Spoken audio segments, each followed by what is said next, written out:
తదుపరి వి. ఈ వి అనేటువంటి అక్షరం కలిగినటువంటి వాళ్ళు వెంకటేశ్వరరావు, వేణు ఇటువంటి నామధేయాలతో ఉంటారు.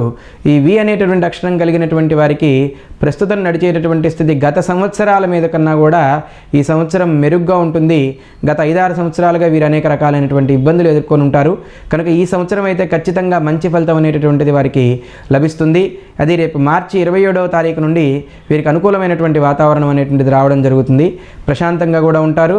ఆర్థికంగా కూడా గతంలో చేసినటువంటి అప్పులు బాధలు కానివ్వండి, ఏవైనా సరే వాటి నుంచి బయటపడి సుఖంగా జీవనం సాగించడానికి ఈ సంవత్సరం మంచిగా దోహదపడుతుంది. అనాలోచితమైన నిర్ణయాలు, అనవసరమైన ప్రయత్నాలు చేయకుండా ఉంటే మంచి ఫలితం పొందుతారు. చాలా సుఖంగా ఉంటారు, ప్రశాంతంగా ఉంటారు. మీరు ఖచ్చితంగా తప్పనిసరిగా వెంకటేశ్వర స్వామి వారి యొక్క ఆరాధన చేయండి, తిరుపతి దర్శనం చేయండి. లేని పక్షంలో మీకు దగ్గరలో ఉన్నటువంటి వెంకటేశ్వర స్వామి వారి యొక్క స్వామివారి దర్శనం చేసి అనుకూలమైనటువంటి ఫలితాలు పొందుతారు. శనివారం రోజున తెలుపు ఒత్తితోటి దీపారాధన చేయడం మూలకంగా మంచి ఫలితం అనేటటువంటిది వీళ్ళకి లభిస్తుంది.